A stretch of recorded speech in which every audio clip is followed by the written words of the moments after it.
Hello, everybody, and welcome to the show. Tonight, I'm joined by Julian Acciard, who's a candidate for governor of New Hampshire on the Republican side. Thank you so much for coming on. Thank you for having me. So I wanted to have you on because New Hampshire has become one of those states that was always important, but it seems to be leaning more and more Democrat in the last couple of years. And we saw that in the last election with Biden winning it over Trump and then Trump just barely losing it to Hillary Clinton. So just to start off, do you feel that New Hampshire is becoming more of a blue state or a purple state than it previously was? To be honest, it was a red state back in the 80s, and when it started to flip blue, it started to flip blue a lot. What a lot of it was in backlash to, I want to say the Bush era. It was a lot of it was in backlash to the Bush era, but in recent years, in the last election, we took back the House and the Senate and the Executive Council, and we have the governor's seat. So we're the only state in the country that has a trifecta at the state level, but our federal representatives are Democrats. Most of that is due to a little bit of, I want to say mistakes, because we as Republicans are experts at snatching defeat from the jaws of victory. Right. So a lot of it had to do with the state party and some of the players in the state weighing in the primary and pushing a candidate in 2018, Andy Sanborn over Eddie Edwards, even though the base and the majority of the voters in the party wanted Eddie Edwards, which created animosity between the average voter and state party.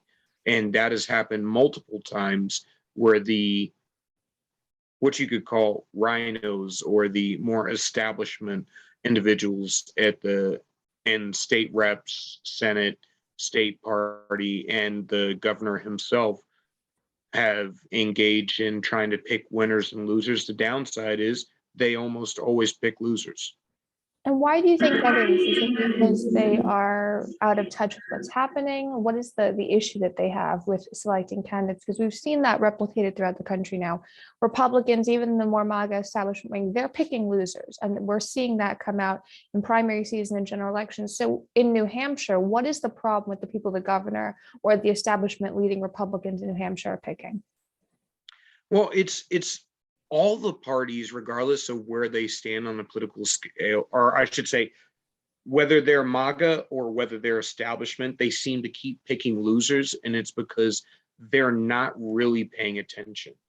They think that you can run candidates on Trump's name and Trump's accolades without that candidate ever actually providing you any policy, any principles, or talking about how to solve things at the local state level, or how they're going to protect your state from the federal government, which is essentially what we're sending our federal representatives here to DC to do.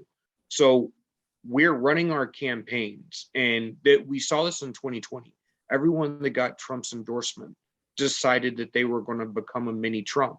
Now, I like Trump. I voted for Trump twice because that's the maximum amount that you can vote for a person, because I'm not a Democrat.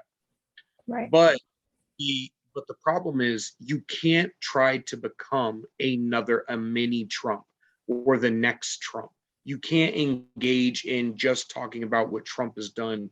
You have to be able to stand on your own. Otherwise, you'll get all the backlash from having Trump's endorsement without any of the benefits. I think like when you get Rand Paul's endorsement, you don't become a miniature Rand Paul or a miniature Kevin McCarthy. It doesn't work. And the same thing on the left happened with Obama. Everyone tried to become the next Obama. And that's the problem. It's fanboy politics. It doesn't work on the MAGA side. And on the establishment side, the base is telling them they want America first policies. And the establishment is going, well, what if we give you the look of America first, but all of our policies? So each side, it's the candidates and the campaign strategists saying, we want to make you look like Trump, but not actually do any of the stuff that Trump did. Don't stand on your positions. Don't be out there and straightforward. Don't be out on the ground and doing things. Don't focus on growing the party.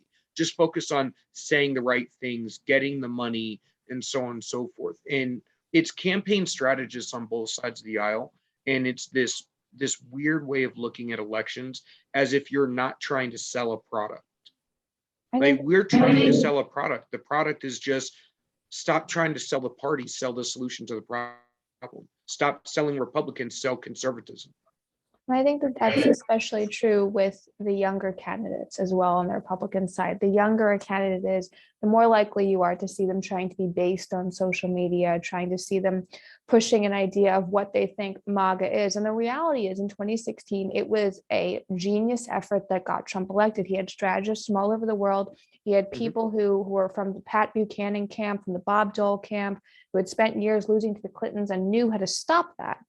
And now, once we're post 2020, we're going into the next midterm cycle, a lot of people are wondering, is it worth it to challenge Republicans who are already in seats? Because we're so desperate to have some Republican control and some check on the Biden administration, the Democrats' unchecked power in DC right now. Do you think it is worth it in New Hampshire to challenge a Republican governor, or even for candidates in other states to challenge sitting Republicans?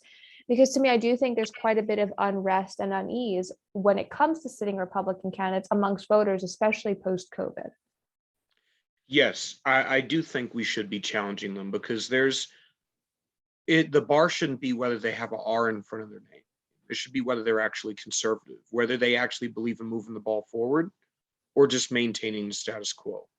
Because the status quo right now is, if you read any history book or any Marxist ideology, we're in that end game Right. in which Stalin took power, and it took a couple of years, or he got his position, took a couple of years for him to consolidate power.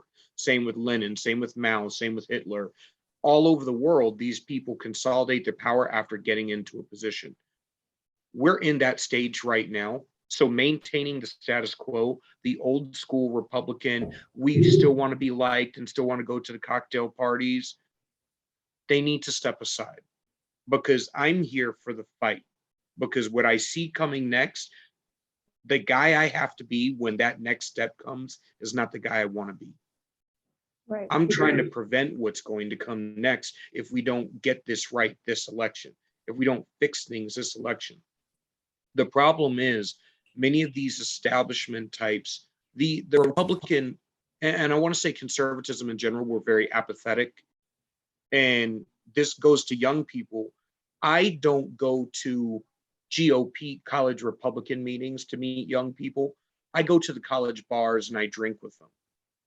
I'll go sit in their drum circles and hang out with them, and I'll talk to them that way. Because it's one thing to meet a whole bunch of kids who are studying politics, potentially going to go into politics. It's almost guaranteed young Republicans are going into politics at some point. It's better to talk to the average person, all of them just to care about solving the damn problem. I think So that I think if we actually solved problems, Trump solved a whole lot of problems. And the issue is, the average person in DC, average person in politics, stays away from talking about problems if they don't have an actual solution. They stay away from any definable solution in general, because that means that's something you can be held accountable to if you don't achieve it. And I was teaching a class with a friend of mine, and we were talking about what it is to be a grifter, what makes a grifter. Mhm. I broke it down to a few different things. It's talking about a problem without context, talking about the problem without a solution, without defining a solution, always engaging in activity to profit yourself personally or financially, whether it be for power or financial gain. And I believe the final one was, instead of joining an organization that is already effective, starting your own organization to do the exact same thing. Right. And if you look at politics, that is the majority of both parties in our punditry and most organizations in the political sphere. And that's kind of what most politicians are. By definition, all politicians are grifters. Right. And that is I mean, something, we always talk about the problem. Very few of us actually have solutions to solve it.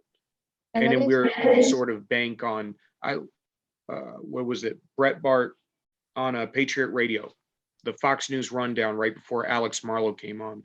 There was a strategist that literally said, it's okay to run on being the opposition party, and then we'll figure out policy once we get to DC. And I'm like, no, that's no, exactly the opposite of that's, what people are asking for. They that's, want yeah, authenticity, they want accountability, they want liberty, and they want integrity. And if you can't deliver those four things, you need to go to a retirement home for washed up politicians. and we actually did that. I mean, we got Trump elected in 2016. A lot of people did that, and there was no real proposal for healthcare. There was no real solution to that aside from repeal it. And it was often the question, even amongst Republicans who've been asking for years, what are we going to replace it with? What will you replace it with? And we saw how much that cost us in the 2018 midterms, and where the number one issues Democrats were able to campaign on. It always comes back to bite us. And you mentioned grifters. And I'm glad you did. We are entrenched in the Republican Party with grifters right now. It is a nightmare. Yeah. It is very bad. And I think it's bad in the older areas of the party, the people who are in the middle age and the youth outreach area. It's pretty Yeah. much a nightmare. And something that I'm concerned about is in 2020, as you know, we were at the height of Grift Central, people coming in, people saying they were going to, save the GOP. None of that really happened. All the startup movements that never went anywhere. Going into 2024, do you think we are gearing up for a repeat of that if something doesn't change? Do you see that kind of grifter wave coming again? Because voters in Oh, America don't like grifters and they don't respond to their messaging. I see. I honestly, I beg to differ. They seem to be responding just fine because our standard for whether or not we accept and donate and support people is, do they say the things we want them to say? Yeah, that's That, true. I mean, that's essentially what it's been boiled down to.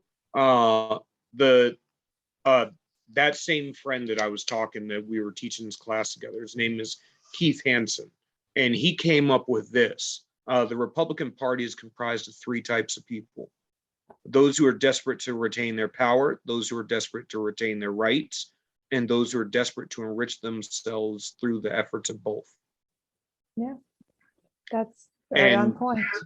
yeah, and if you look at our pundits, if you look at many politicians, if you have a candidate who stands in front of you and they talk about how bad Joe Biden is and how bad the left is, with no definable metrics of success in fixing the problem, then you shouldn't be voting for them.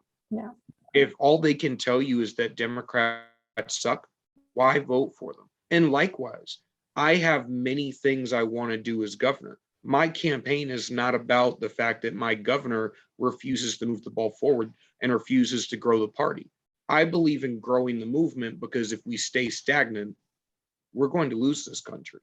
I Yeah. don't need everyone to put an R in front of their name, but I do need them to vote and act conservatively. And that's where our grifters disagree. They want the money. They want the R in front of your name. Their metrics are unachievable metrics because the average young person is not identifying with a party. They're independent. They're becoming politically agnostic. And that's dangerous, because when people lose hope in the system and they become detached from it, you can't fix a problem in politics without voting. I've had to say it on the campaign trail, and I've had to give visceral responses when people ask me how to solve a problem, because my first response is, are you doing anything to solve the problem? Right. Like, if you want to get dark money out of politics, are you donating to a candidate, a PAC, a party, knocking doors, waving signs, basically doing stuff so either the money doesn't matter as much, or are you donating so that you can try to counterweight some of the lobbyists and some of the Mr. Big Bucks who are walking around out there? And the woman said no. So I said, well, then shut the hell up.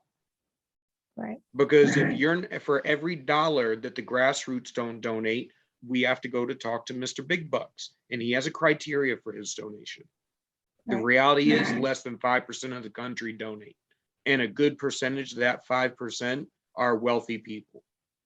Right. And that is something that, We could leverage our dollars so effectively if we donated $1 a week, anywhere from $1 to $10 a week for the entire 2-year election cycle each year. Pick 5 candidates at your local level, state level, your governor, and your federal candidates, and donate, say, $5 each a week. and that At is something I'm $25 interested a in. week, most people drink more coffee than $25 a week. So donate $25 a week. If you're going to complain about a lack of freedom and liberty in society, do something about it, because we can't do it alone.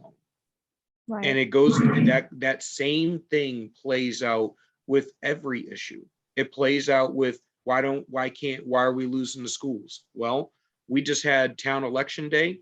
The governor had a 73 last year before he started flipping the finger to his own party repeatedly and acting like he's auditioning for the Lincoln Project.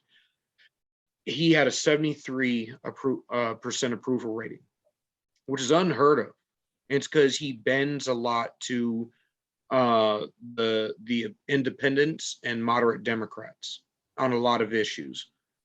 So rather than endorse our local candidates running for school board, our local Republicans running for school board, town council, budget committee, and stuff, he ignored all the town elections, and we got swamped.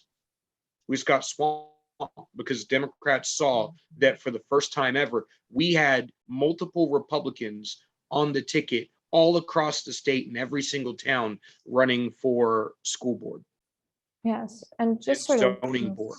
in closing to that as well, there are quite a few seats being contested by Republicans. There are races that cannot be won. For example, a Republican is not going to Mhm. beat AOC. A Republican is not going to beat Elizabeth Warren. But we have this level of candidates who come out of the woodworks every election cycle who say, you know, donate to me, I'm going to beat Elizabeth Warren, I'm going to become the new member of Congress from AOC's district. And in a state like New Hampshire, where you have 2 Democrat senators, why do you think it is that that hasn't been the case for the governor's seat? Why is it, even though you have so many elections in New Hampshire to go to Democrats, that seat alone seems to be in Republican hands? Why is that? Because he bends to moderates, he bends to independents, or do people want fiscal conservatism at a level in the governor's mansion they may not care about on the Senate level? No, it typically comes down to the quality of federal candidates that we have. To be completely honest, it's most of the federal candidates make the mistake of, you don't have to be less conservative to run in what everyone considers a blue or a purple district. Your messaging has to be different because you're speaking to people whose colloquialisms are completely different. Our jargon on the right, when I start talking about Milton Friedman, you understand me. Mhm. You start talking about Milton Friedman to the left, they look at you like you got 3 heads. We make the mistake of not talking about kitchen table issues and how our principles solve problems, because the average person running for office, I'll be honest, New Hampshire, we have a better political system than most. We have 400 state reps. We have 24 senators. Instead of the lieutenant governor, we have an executive council. We disperse power so well in the state. And I have the ability to walk up to my state rep and say, you're going to fix yourself or you will be gone. Right. But at the same time, a lot of people, they go up the ranks, and as they go up the ranks, they bend and they break and they become a part of the problem, because somewhere along the line, your ego comes into play, or when you start running for federal office, your money comes into play. And when money comes into play, people start to take up messages that don't mesh with their local government. The other issue is most of the candidates adopt talking points that are handed down to them from DC. I get RNC talking points, pundit talking points every week in my email. And I know all the other candidates do too. And I'm the only one who doesn't use them for that exact reason. Because if we all go out sounding like this, we sound like a bunch of lemmings. For a party of individuals, how can we all sound like robots? I don't want to be that. So we make a lot of mistakes. And it's not necessarily that districts are unwinnable. It's that if your strategy is ineffective, change your strategy. The problem is the party refuses to triage after making a mistake, That's true. and we refuse to acknowledge that we've made a mistake in the first place. Even now, there was a group of white supremacists up here who were trying to infiltrate some of the patriot groups up here. They are legit neo-Nazi white supremacists. There's probably maybe 100 of them in the entire state, but they're trying to infiltrate some of the patriot groups. I drew attention to it because they were coming after me, and people were like, oh my God, these leftists. I'm like, no, yes, Nazism is a left ideology, but they call themselves, they think they're Republicans. Make it clear that they're not welcome here. They go, well, the left, they're probably feds. I go, stop. Get out of the conspiracy theories. There are people in the world who are just assholes. There are some people just assholes. Recognize that they're assholes. Don't allow them to take your movement from you and pervert it. Because then actual feds and actual people engaged in conspiracy will use these ignorant fools' actions to make you look bad. Right. Or the media will just interview them. So while you're at a rally and everyone's singing church hymns and you're all happy and waving signs and jovial, they'll find the one neo-Nazi dude and they'll interview that guy Right. to create your whole movement. So, but back to what you're saying, we don't really, it's not that we can't win these federal seats, it's that we make a lot of mistakes. And because New Hampshire has the first in the nation primary, every single president, firm, lobbyist comes through this state every 4 years, every 2 years for the midterm elections, because everyone starts trying to prop themselves up. Because this is a state that could make or break a candidate, because you will get asked a question you're not ready for here. Right. One of the reasons why presidential candidates hate coming here, because the mechanic at an auto shop will ask you a question as if you are getting grilled by a political science major, by a career political science major. I love it. At the same time, I understand why we end up with the type of candidates we do. It's this very conventional thinking. Also, we have St. A's, which is St. Anselm's, New Hampshire Institute of Politics, which is one of the best in the country. Right. And that alone creates a more conventional neocon style of thought. And Not to mention, our governor is also a lineage candidate. His dad, John Sununu, was governor, then senator, then under Bush as Secretary of State. Now he's governor, was going to run for Senate before he screwed that up and arrested 9 people for no reason. Right. And now he's running for a 4th term as governor, and he wants to be the next president. Right. Which he has no shot in hell of being president. No. Not with the way the base feels right now. And he takes every chance he has to go on TV and talk crap about the base. Now, I don't care that he disagrees with Trump. My issue is, don't talk crap about Trump voters. Right. Don't talk about Trump supporters. I don't know where these people got this idea that they can crap on their own supporters, on their own voters, and there will be no repercussions, or that they can purposely work against the very same legislation that they go on TV to brag about, and no one's going to say anything or do anything. Yeah. Frankly, he just spent the last 2 years fighting half the good legislation he went on TV to brag about. Well, I think they got that idea in large part. We're the free state in New England. Right.